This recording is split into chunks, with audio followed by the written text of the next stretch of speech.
Prior to ever going through a breakup myself, I remember a girl in high school saying this: breaking up with somebody is like letting someone walk away with a piece of you and you're never getting it back. I heard these words quietly muttered to me in the back of a high school classroom 8 years ago, and they still remain hauntingly true. A few years later, I for the first time would experience what she spoke of, and I did not take it well. And I had no idea what I was in for. So today, in case you're going through a breakup, maybe your first breakup, I've written out exactly what it is that you're gonna experience over the next 6 months.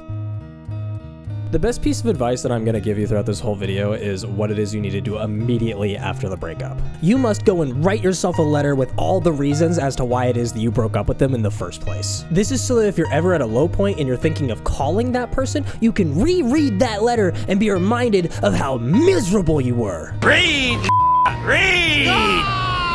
And how it is that you two are probably never even going to work out to begin with. Here's one of my letters that I've written to myself. Why and I broke up. She broke up with you on Saturday over a text after dating for 6 months, so you called her up and you were like, hello, bitch, for real? And she was like, well, not really. I'm just mad because you're ignoring me. Other reasons that I possibly would have broken up with this girl: she's very smothering, goes nonverbal, I can't hang out with my friends and be by myself, and she also walks all over my boundaries. She can't communicate what it is that she needs because otherwise she'll freak out and make you feel like your emotions or feelings are a very small proportion to her own. And she's a fucking loser. And I've got about a dozen of these letters written to myself, some more begrudgingly than others. I'll forever miss you. Honestly, I feel like for most men, we don't even begin to process the fact that we went through a breakup for the first 2 months at all. And honestly, the first 2 months are kind of sick. You're just kind of partying and hooking up with chicks and just kind of doing your own thing. You're working out, staying up late, playing fucking Minecraft with the boys. You got a new fucking realm, and life's honestly just kind of sick. But the issue is that at the end of those 2 months, then there's gut-wrenching fucking heartbreak. And that's because as men, we shove all of our emotions deep down inside of us, and then they just come out in really strange ways.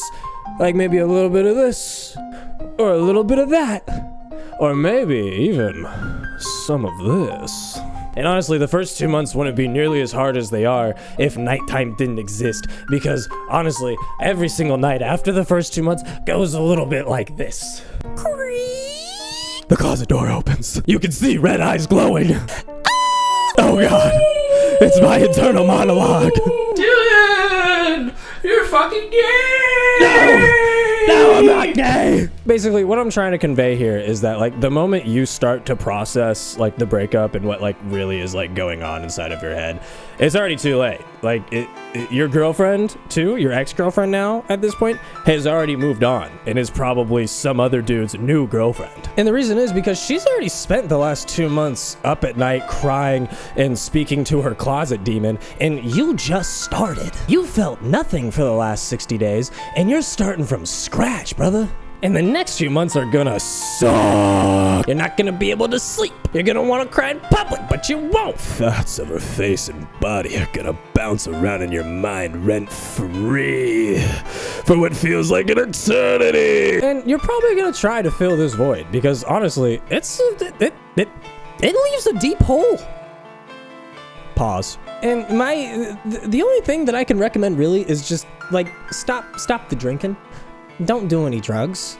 Just sit with yourself in a room, journal, pen, notepad, whatever, iPhone notes app, it doesn't matter. And just sit there and think. And whatever you feel, write it out. And that's really the only way that you're gonna even start to begin to actually feel better, to be honest. And talking to your friends, of course. But I'm come on. We're not gonna, no, that's gay. I'm not gonna talk to them. I can talk to the boys about how we're sad. No! And instead of, like I said, doing all that dumb shit, just listen to some Joe Rogan or some David Goggins, and just, I don't know, read some fine literature such as the Meditations by Marcus Aurelius. Think of all the things that you're gonna do to change yourself, and do none of them, and remain exactly the same because your brain hasn't fully developed yet. Now you're 6 months into this ordeal, and honestly, the grass is a little greener. The sun is shining a little brighter.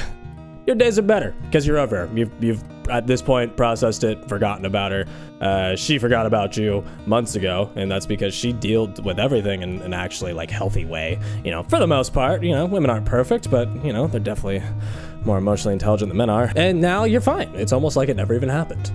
The last and final piece of advice that I can give you is block them. Like, block them on everything. For real. Like, like as soon as you break up, block them, because you don't want to see what they're posting on social media. You don't want them to be able to contact you. You don't want any of this. If you broke up, it's for a reason. Leave it in the past. Let the past be in the past. Move on. I'm so incredibly autistic. I have a new song, go listen to it. I'll touch my emotions right on my sleeve. Just promise me that you'll never leave. I'm sorry, I get so angry. I'm sorry.